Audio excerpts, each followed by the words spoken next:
Good morrow, people of the Internetiverse. I'm just checking my hair. Just want to make sure I look good. Do you want me to start again? Or do No, just carry on. Yeah, start again.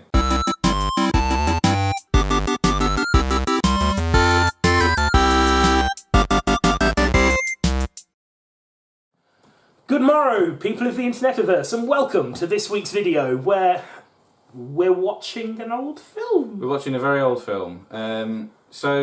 I mean, it's 6 years, it's not too old. Do you know the actual date we started making it? Was it like... Because we've done we should have done a bit of research. We should have. It was that would be professional, Paul. Right, so we wrote it. I did a sort of, okay. We tried to make a feature film. Myself and my friend Heidi wrote a feature film that I was going to direct and we were going to kind of produce. And we cast Dan in it. It was a kind of Tarantino rip-off, basically, with elements of film noir. It's beautiful. And we never finished it because it was impossible to make. Because we had... Oh, you guys had written like expensive scenes. There was a house. The house exploded in it, and it was quite a large cast. Generally, this is before I did my degree in filmmaking. Yeah. So now I know how impossible it would have been to make. But generally, if you want to make a low budget feature film, this is my tip to you, Dan. Oh, for me making a low budget feature film. Yes. Okay. You write as few characters as you can and as few locations. This had loads of locations like guns. The usual stuff you get in like student films. Guns, sex, all that kind of stuff. Heaping them out of titties. Yeah, it was based on a film I wrote for film studies, like a short film, a 5-minute film that we then stretched to an hour and a half.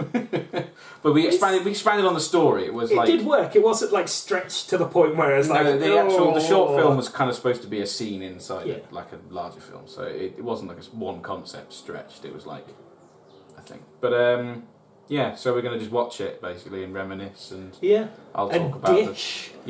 Dish on the goss. Yeah, dish on the goss. We'll talk about... 6 years too late. Yeah, it was about... Yeah, I think you're right, it was about 2011, 2012. I think it says 2012 at the beginning. Who knows? I'm probably wrong. Oh, okay, it does say that. It does. Yeah, I did the research in the video, so... Probably should have, yeah. Cool, right, let's go. Let's do this. Bang-a-rang. Is that the thing they say? I think that's... I don't think... It's what Skrillex says. Is that racist? I don't think it's a racism. I think you're okay. God, hope not. Play. That's a church. Yeah, okay, so the reason this is at the beginning is there was a character in it. The first scene in the film that we never shot was supposed to take place in a church. Basically, the whole concept of the film... Summer of 2012. Yes, summer of 2012. So the whole idea of it was... The woman in the logo does kind of look like a tip of somebody's terrible. penis. The logo's not great. Yeah. But basically the whole idea of the film was that this woman got this guy to kill a bunch of people who knew a secret about her. And the guy in the church was supposed to know the secret, and that's where we'd start, but we've passed that now. So we faffed about too much. Yeah, we did. That's what we do. So this is Heidi playing the woman. The thing is with these sort of films is everyone in them looks too young to be doing anything that's in them. Okay, so you mentioned a point earlier about cleavage. There is a shit ton of cleavage in that. Keeps too much stuff down there. Like that is ludicrous. Practically a handbag. That is ludicrous. Get it. I'm sorry. Get a handbag, man. You don't seem too hurt for a man that's just been shot in the gut. You're just like, I'm alright. I've just paper cut myself. That's a flipping it. I'm really been shot. Fuck. Yeah. Look at him. Look at the 5-year-old kid having just been shot. Unbelievable. Oh, get lost. There was some other, like, I can't remember them off the top of my head now, but there was a few other one-liners I thought would have been better than the ones you went with. Yeah, I mean, everything would have been better than what we went with. I mean, you seem to hate it, but I do enjoy it. Oh my god, I look like a badass. There he is. In the greatest shirt of all time. It's fucking the human thumb there. Ooh. I don't come across, I'm not exact...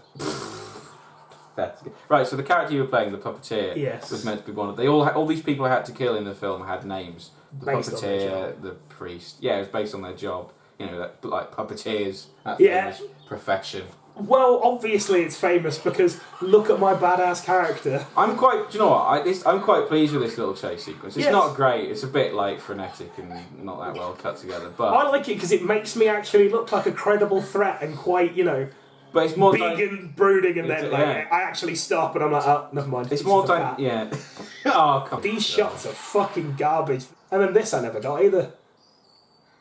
Like, why He did I killed shoot at her himself. in the first place if I'm just going to blow my fucking brains out? Why didn't I do that in the first place? point. Also, why didn't I let you kill me if I'm just going to fucking kill myself? I'm really impressed with this, but I felt really bad for her because this is a very long monologue. Very long monologue. And she's learned the entire thing.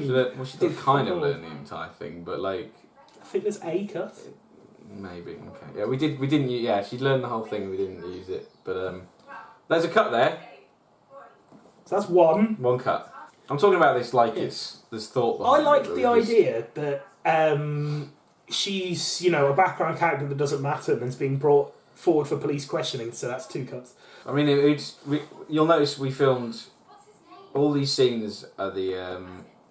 At the college. At the easy scene. Yeah, they're all of them at the college, like around the college. Because we wrote this film while at college. So in the woods behind the college, in the drama room at college. There we go, 3 cuts. See, there's plenty of small churches in Bromsgrove that if I'd have gone in and been like... So this is the writer who was the most predominant... The puppeteer, I suppose, is kind of... He's prominent in the story, in the plot, but he's not so prominent in the film. Yeah, I pretty much only had 2 scenes. One where you shoot me in the foot, and I'm just like, my foot hurts, you dick. And literally with the words from the script. Do you know, I've not read this script in years, so I remember it far less. I don't think I've got it here. I think I left it at my mum's. Well, I don't think... I'm not suggesting we just read it now.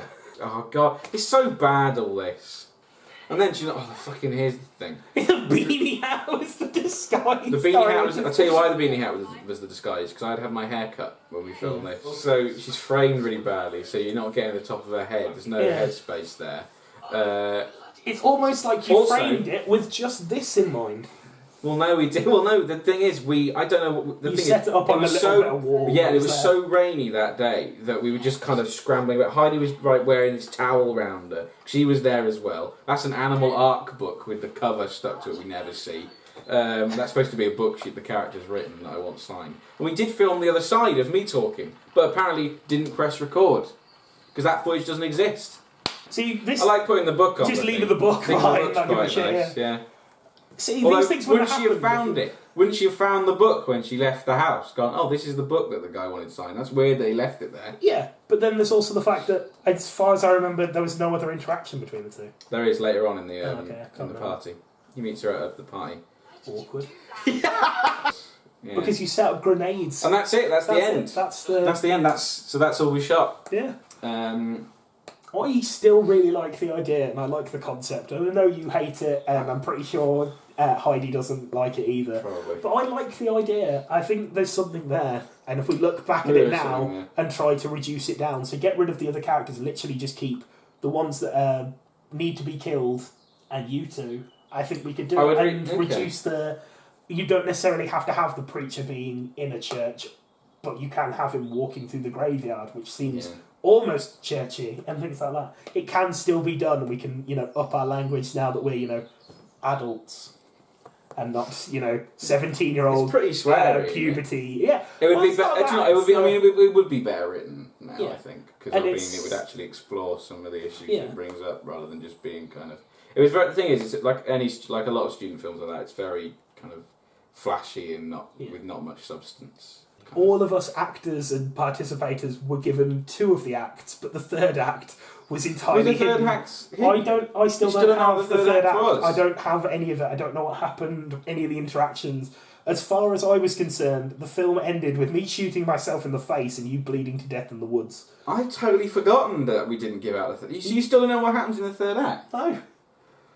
That's probably why I'm so interested and intrigued. Maybe you are. Okay. Still, all these years later. Well, there we go. Well, we'll leave it there, viewers. In the kind of spirit of this film that we wrote, and not revealing stuff and keeping things hidden, I will not reveal now what the 3rd act was going to be. So, hope you enjoyed that kind of sort of self-gratifying video. Well, it's not really self-gratifying. You didn't want to do this. This is good for me. I've had a wonderful time. You've been sat there the whole time, like, oh god. Well, you've been telling me that the idea that I came up with was good, so that's nice. I suppose, yeah. Your ego's going to swell even more. Do you want to say the thing you say at the end? What? See you around. Yeah. See you around, YouTube. Why are you a duck now? No.